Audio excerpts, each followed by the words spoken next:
body relax down. Let the eyes close down.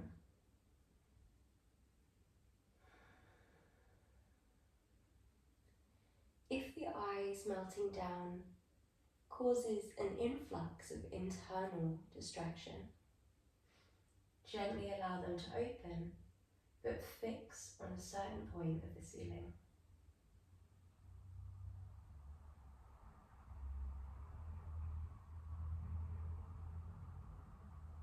Allow the cheeks, the forehead, the jaw,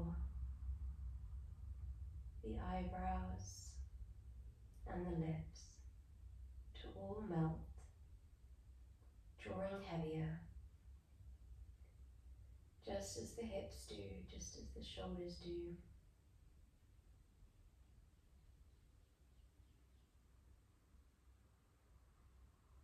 Allow the arms to melt deeper into the floor with every exhale.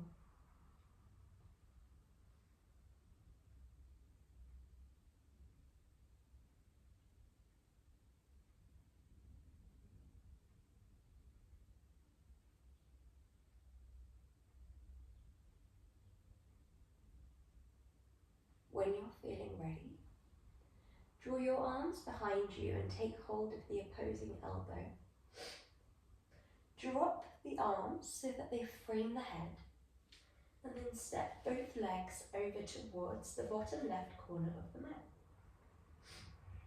You can leave your arms through center, or you can walk your arms over to gently reach towards the left side of the mat also, so that you arrive in this lovely crescent moon shape. Breathing deeply.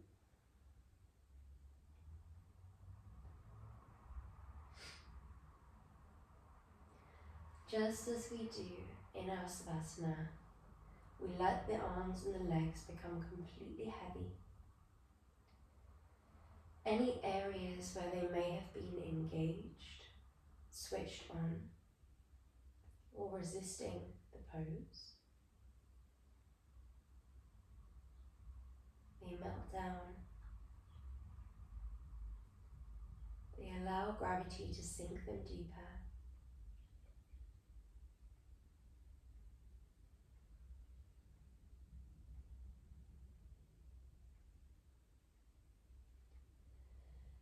Pay attention to the sensations that you can feel through the right side of your body as the limbs move to the left. The sensation of skin stretching, the sensation of length, stimulation through that side of the body, whether it's just through the shoulder and the upper arm, or whether it travels down through the side of the torso, through the hip, through the leg.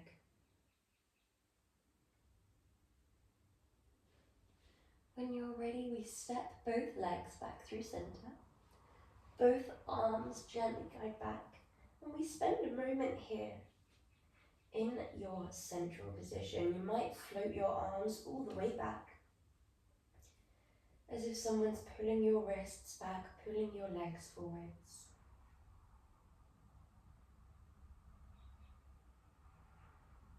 Breathe deeply.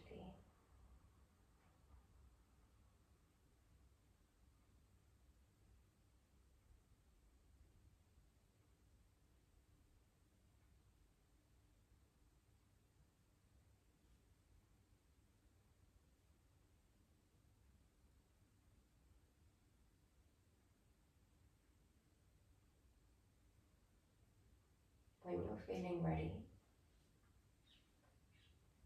step both legs over towards the right side of the room. Both arms draw gently towards the right.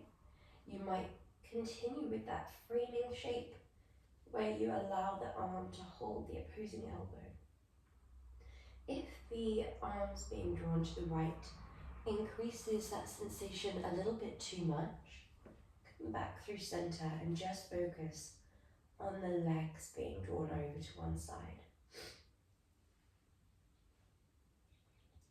Whichever we choose, arms and legs or just legs, we'd like to then release down through the muscles. When you do so, it's normal for the body to splay a little bit out of your original pose. So whereas you might have started in a very intense and deep lateral bend, as you relax down, you might fall into a soft, subtle, gentle pose. That's absolutely fine. We find our edge. This is the point that when we relax down through the muscles of the body, gravity and our body work together to draw us into a pose that is free from pain, yet not so gentle that you don't feel any sensation at all. Often we hope for that perfect in-between, the in-between of deep sensations of stretch and no sensation at all, so that we arrive in this place where it's not so distracting that all we can think about is when the pose will end. But it's not so gentle that we can become easily distracted. It's just the right amount that we can settle our awareness on the sensations we feel. It's enough so that we can observe any correlation between the breath that we're taking and the sensation that we're feeling. Or we can witness if the intensity increases as we inhale and dissipates gently as we exhale. When you're ready, step back through center. Draw your arms back towards the wall behind you. Inhale deeply. And then draw your arms around the left shin as you hug that left leg up and in towards you. We're first of all really squeezing this leg in with the arms and completely releasing through the leg. We're just here for 30 seconds, preparing the body for our next movement. You might feel a little sensation of compression through the groin, through the inner hip, the hip flexor.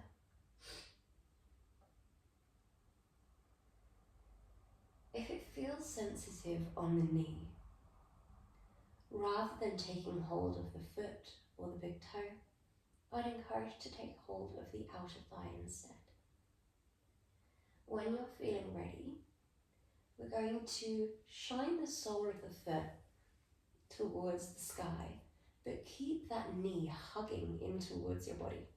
So if we did have that sensitivity in the knee, just hold behind the back of the thigh and have that active lift through the foot.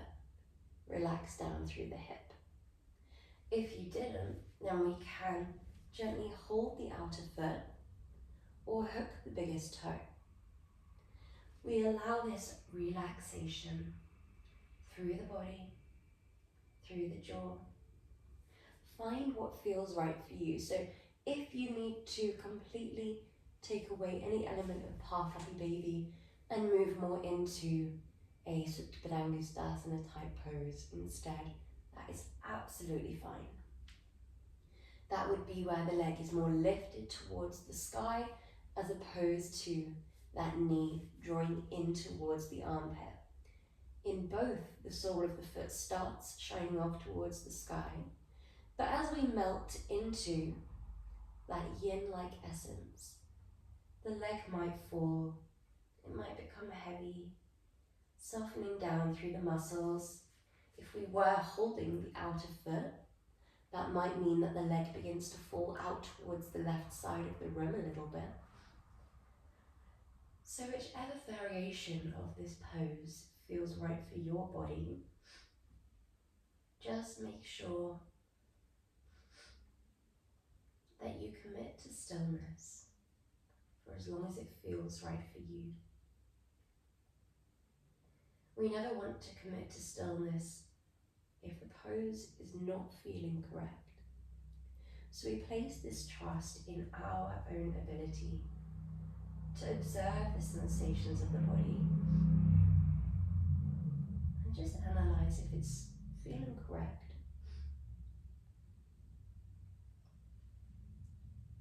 Placing that trust in yourself, in the pose, in gravity, and always showing your body as much compassion as you can. If it's not feeling correct, we move out of it. If it is feeling correct, but a little bit intense, we allow ourselves to ease out of the pose a little bit. If it's not feeling enough, we show ourselves that yin-like discipline, so we guide a little bit deeper. We continually trust with the muscles by relaxing them down. So there's this constant need for balance in our yin practice. Constantly checking in with exactly where we're at and responding accordingly. If you notice that the sensations of any pose start to rapidly increase, then it's likely that we've begun to switch on through the muscles of the body and resist the pose. When you're feeling ready, as slowly as you can, we guide the other leg up into half happy baby, and we send the opposing leg into either a bent leg position where you just plant the sole of the foot down, or you can slowly send that leg long. It will be very sensitive, so take your time, move it as gently and as slowly as you can. Breathing deeply. Often in yin, because we're relaxing down physically and we're not moving, we can have this subconscious concern adopted from our day-to-day life that we're not being productive. Yin is actually a highly productive and necessary way of moving the body and way of nurturing your energy. Productivity can look like intentional rest for both the body and the mind. Yin can help us avoid burnout, avoid overwhelm, and it moves these deeper tissues of the body in a way that they like to be moved. So these deeper joints and ligaments, they don't like fast, impactful movement. So when we're going throughout our day-to-day life, and we're running or we're typing, the muscles will constantly be switched on and active, trying to protect these deep tissues. This is known as your stretch response. What we're doing in yin is purposefully targeting those areas to avoid their likelihood of becoming underused. As when they're so protected in day-to-day life, often we can find that they can become to deteriorate, becoming stiffer, shorter, and with less range of motion. So unlike yang practice, where we're working with the muscles of the body, the superficial layer of the body, targeting the flexibility, here we're targeting the range of motion, the strength and length of the connective tissues, the lubrication of those areas. Sometimes we will even feel this dispersion tension or this coolness or this jelly-like feeling in a pose.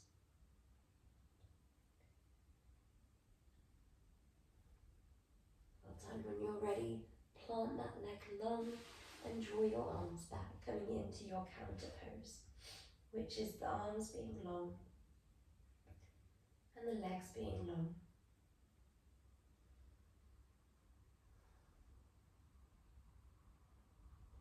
We're working with the body not just in the way that we are purposefully targeting these yin-like areas, but we're also giving it a very intentional type rest, which in turn signals to the nervous system that we're safe,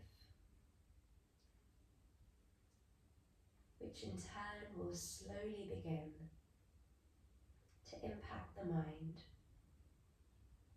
If we arrived to the class with our thoughts racing, you might notice that bit by bit the mind begins to follow suit, becoming slower and stiller also. We place no pressure on the mind and how it is, or how a more yin-like essence within the mind will feel. We just allow ourselves to send acceptance to exactly where we're at in the present,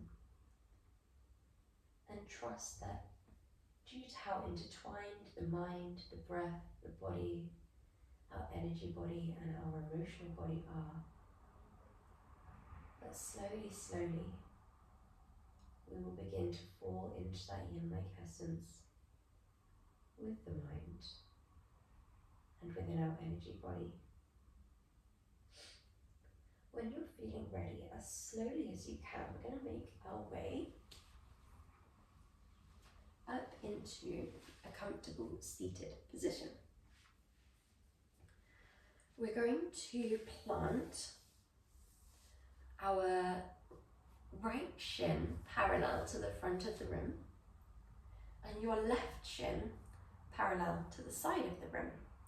You can either do the left shin around a shin's distance away from the right foot, or you can draw it lovely and close so that they're touching, whatever feels right for you. We're going to square off the hips to begin, and then gently rotate round so that the hands plant just in front of the right thigh. If this is a little bit intense for you, you can plant them out in front of the right shin instead. Whatever feels correct. If we're planting in front of the right shin, I probably wouldn't walk too far forwards, but you can play around. Either way, we allow ourselves to begin to melt down through the legs, potentially through the upper body. And if you're finding it a little bit difficult to melt forwards and down into sleeping deer, then you might grab a long pillow or a bolster to prop yourself up onto. So if you're moving forwards and you would like to get that little bit of length forwards, then you can place a bolster under the chest, under the tummy. You can hug the bolster or the pillow just to draw that more nurturing element into the pose, so that each moment within your pose feels a little bit gentler, a little bit more like a hug, rather than sitting with that slightly more intense feeling. There is a subtle difference between the two. In yin, we're thinking about using gravity, a hard ground, the weight of the body, completely melting down until you find a sensation that is intense, but you can breathe through it, and it's not so intense that it's unkind to the body. It's that perfect in between soft love and discipline. Whereas when we allow ourselves to take a restorative pose, which is exactly the same, often in appearance, in the way that we disengage the muscles, but rather we include props to bring the ground up to us and to make each moment of the pose a little bit more gentle, a little bit more of that soft love essence. Either way, we're going to be targeting the nervous system in a very positive way, allowing the nervous system to shift more into that rest and digest state. Either way, we're going to be positively impacting these deep yin tissues of the body.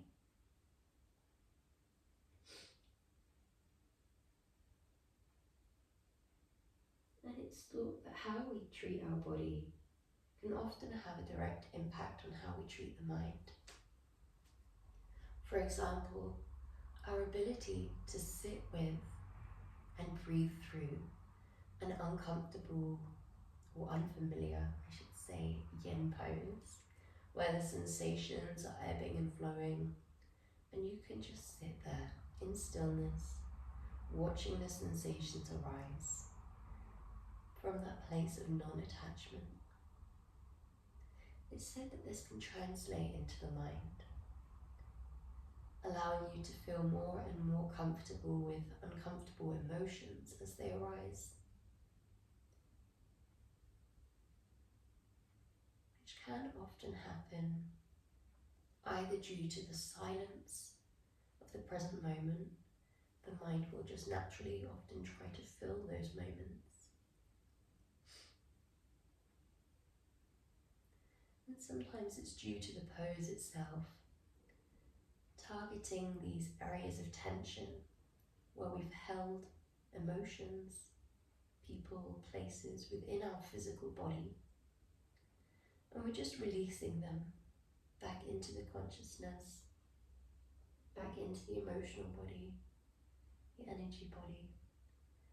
So all we're doing here is witnessing, sitting with them from that place of non-attachment. Similarly, when we allow ourselves to take a more restorative approach, it's said that that kindness to the body, that nurturing feel, can translate to the mind also.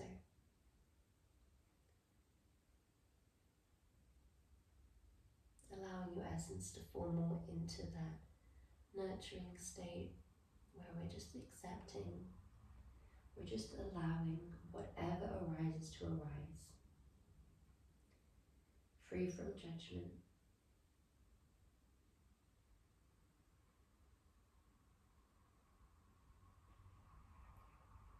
When you're feeling ready, as slowly as you can, we walk the hands up.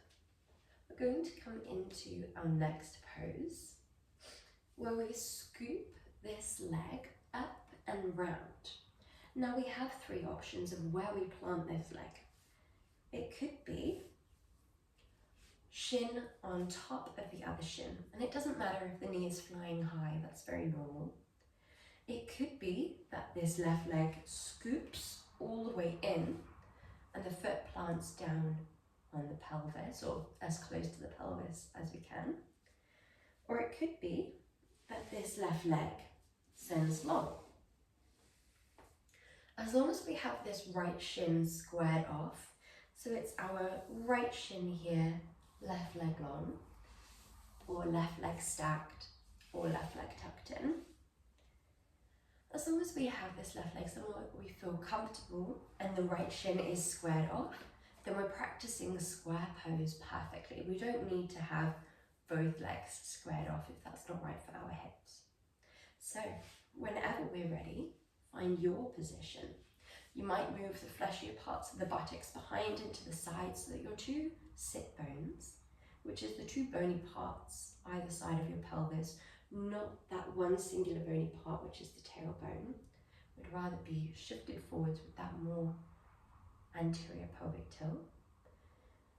Inhale nice and tall, and we're either taking an upright square, or you could take your hands forwards, walking all the way into a folded square. However, this will feel extremely intense, especially as we're already targeting the hips, so you might feel more comfortable upright. Wherever you're feeling comfortable, we're going to close down the eyes if we feel comfortable too. If that doesn't feel right for you, just keep a soft, fixed gaze on the ground. As long as the pupils are still, then we're going to be de-stimulating the mind. And as we begin to switch off external distractions, as we begin to calm the nervous system and still the body and slow the breath, the mind may eventually follow suit. We place no pressure on how that will be, when it will arrive there. If the mind is completely racing today, that's absolutely fine. In Yin, we send acceptance to ourselves exactly as we are. We allow ourselves to be exactly as we are. Often in day-to-day life, there is a pressure to do, to be active, to change.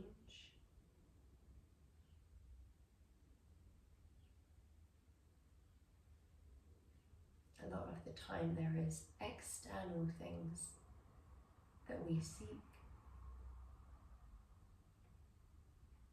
in order to try and create an internal shift. So people or things or places.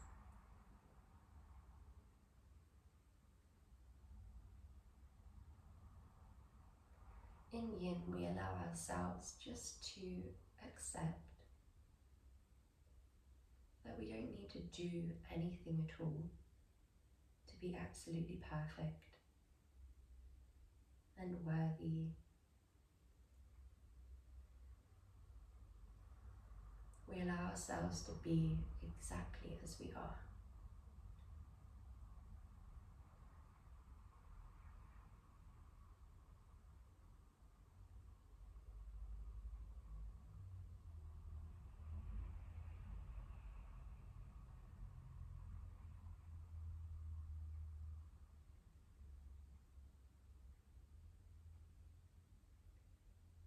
Often we don't need a yin-yang practice to bring that balance of doing and being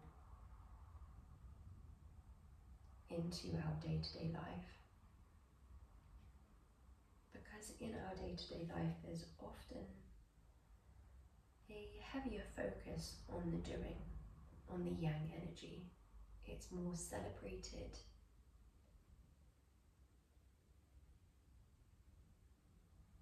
And the act of doing nothing, allowing, accepting, being exactly as you are, without the need to change anything at all, to respond, to form an opinion, is often not as celebrated, which can lead to us feeling like we always need to be doing.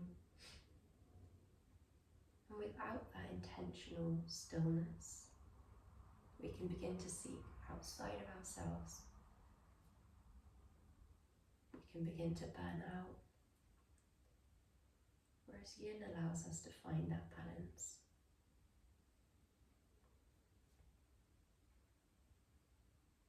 Knowing that whatever thoughts arise are absolutely fine. There is no correct way to be within the mind, other than still and non-responsive. It's absolutely fine if you keep experiencing a flooding of thoughts. And it's absolutely fine if you find yourself responding to some of those thoughts. As long as once we become aware of the response or the thought, we return to that place of the observer, where we just witness the thought. We witness any conversations. We witness the ego and the identity free from further judgment, free from frustration at the self. We just witness, then guide back to present. When you're feeling ready, we're going to take this right leg and guide it out long. So you might use your hands here, like so. We're going to draw the arms backwards. And we're going to drop the head back. So from the side, I'll show you how it might look. You might draw like this. You might feel more comfortable turning the palms in, like so. We're just allowing essentially the legs to be heavy here. We're not shaking them or bouncing the feet, although there may be a temptation to do so. We're just allowing this stillness. Allow an openness through the chest and through the neck, if that feels okay for you.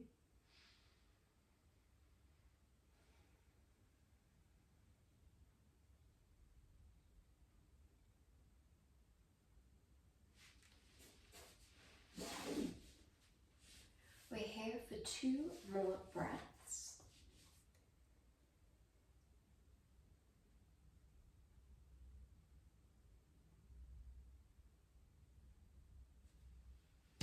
And then whenever you're feeling ready, we're going to draw our left leg so that the shin is parallel to the front of the room, and the right leg draws back, like so. We might feel more comfortable coming forwards today. Once we've squared off the hips, you might feel more comfortable melting, like so. You might feel more comfortable upright, or you may feel more comfortable in a twist. If it feels okay for you, then you could keep that leg back, or you might prefer this leg to come all the way forwards until the knee meets the sole of the foot. Whatever way, we allow ourselves to find our perfect version of this pose. You might completely melt down into sleeping swan. You might come up into upright swan, or you might be halfway in sleepy swan. Definitely made that up. So whichever feels right for you. In yin, we're not only working with our knowledge of how intertwined each part of ourselves are. So we know that when we have a negative thought, we can begin to feel tension in the face, in the shoulders, and the hips. And that tension over time creates areas of stress within our body. And we're just working with that to undo it. We're reverse engineering. We're allowing ourselves to purposefully relax down the body, purposefully take full and energizing breaths rather than shallow chest breaths.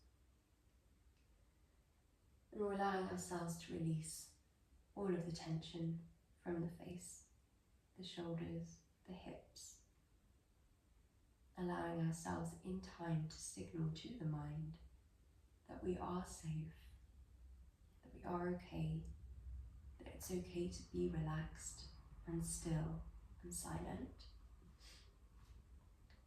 But we're also working with the energy body.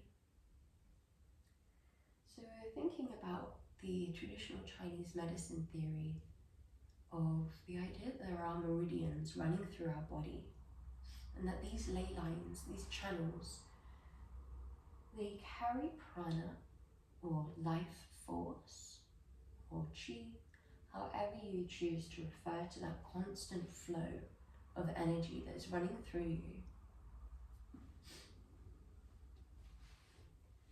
And it's thought that many people have several blockages, that when these areas of tension build up in the hips, the shoulders, the neck, the back, that flow of energy through these ley lines can become blocked through tension that we've built up throughout the week, the month, years, your whole life.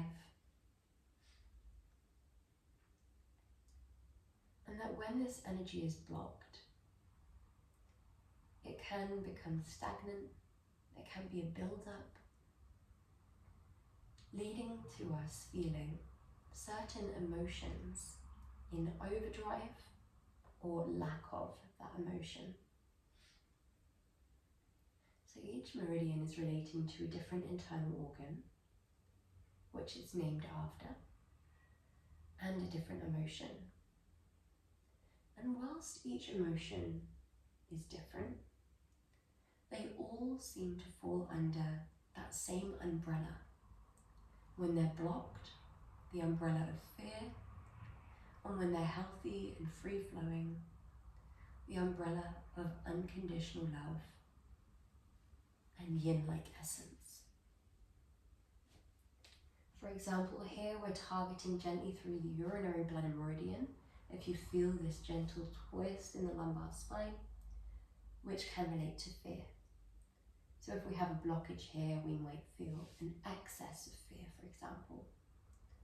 We're also targeting through the stomach and spleen meridians, which can relate to feelings of contentment. So if we do have a blockage here, you might never feel content, always looking for that next thing. We're also gently stimulating, or deeply stimulating through the liver, the kidney, the gallbladder, all of which can relate to feelings of release, forgiveness, letting go. So all have very similar meanings.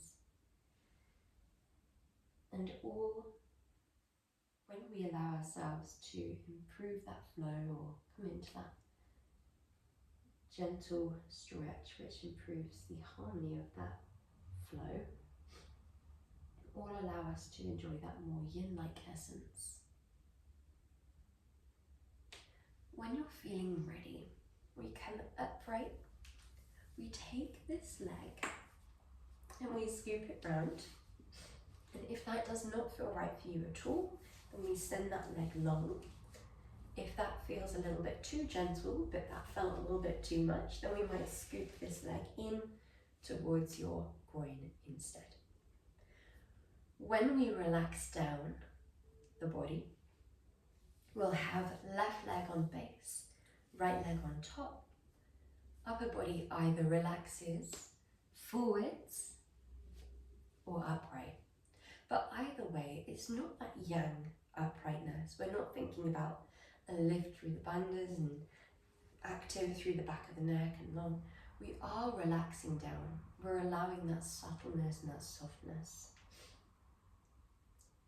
It's only the target area that we need to fully melt down through in order to feel the benefits of this pose. But when we allow ourselves to relax down the upper body, it allows us to shift gently into that more yin-like essence within the energy body, within the emotional body also. So wherever we are, we relax down.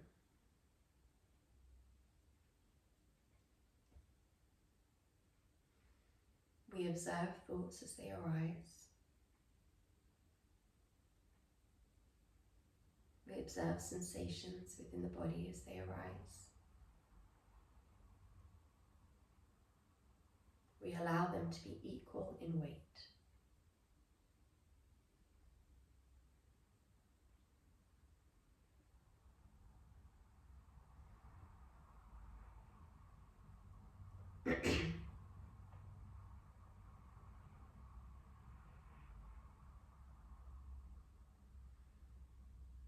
Each sensation that we experience,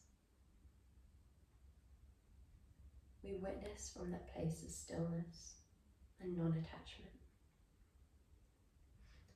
If you notice any sensations that don't feel right for your body, we do move out of the pose as slowly as you can. But when we're practicing incorrectly, it will just be that intensity, that subtle ebbing and flowing, increasing and dissipating.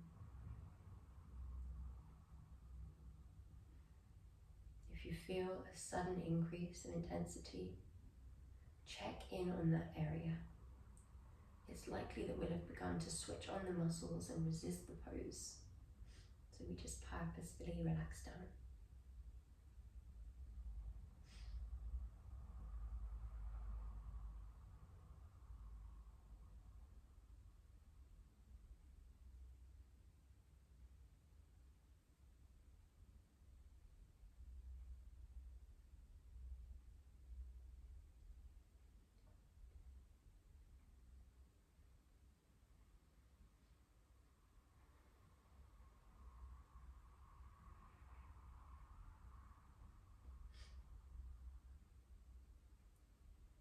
When we continually witness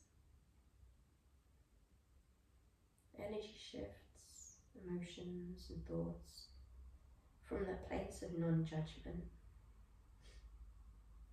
we can notice that more begin to arise in their whole form. Because we're not attaching secondary conversation, we're not spiraling into emotions, not indulging in a certain energy. That silence can provide a bit of volume to the things that do arise.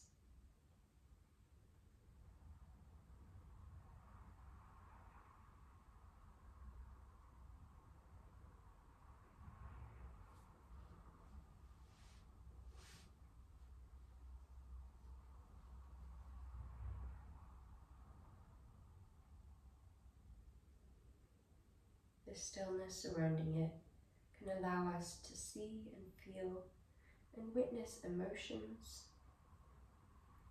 in their wholeness, allowing us to just sit with them and breathe through them rather than store them.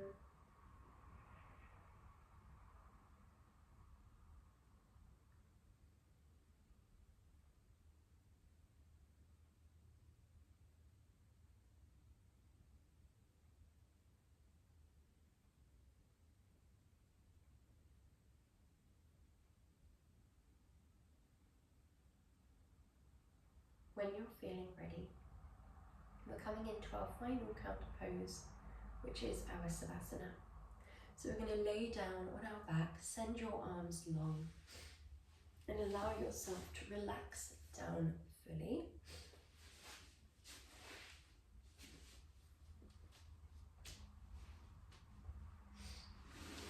Like so. You might rest your hands on your person if that feels right for you, or you might send your arms out long. If you feel more comfortable with a blanket, then you might grab a blanket instead. Wherever you are, we're just going to relax down heavily.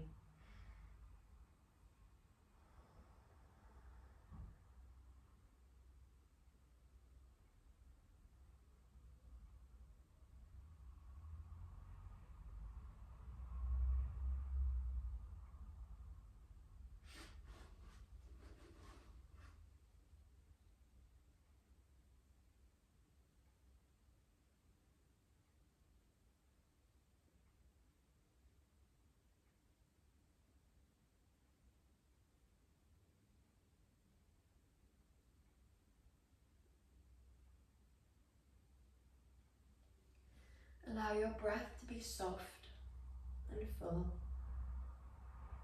meaning it draws in and out through the nostrils so slowly that you can barely feel it through the nose and on the top lip, but so fully that you're expanding wide through the tummy and contracting back down completely, releasing every last bit of breath away. We allow each and every breath to be gentle and complete.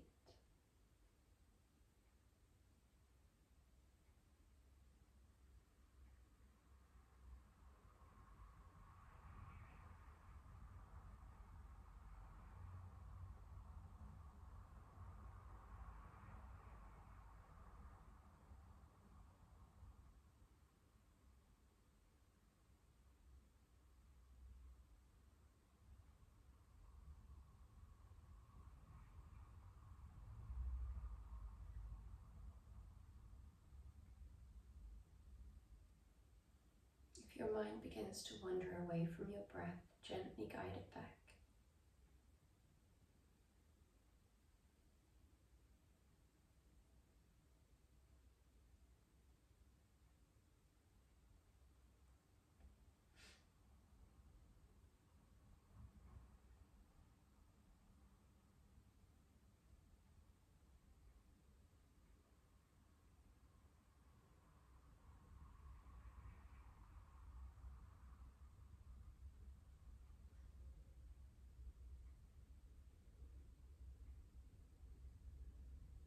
When you're ready, begin to bring movement into your fingers and your toes,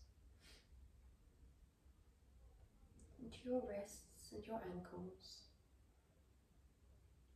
slowly hugging your legs up and in towards you and rocking onto one side. From there, we make our way slowly up into a comfortable seated position. We guide our hands into Anjali Mudra. Namaste.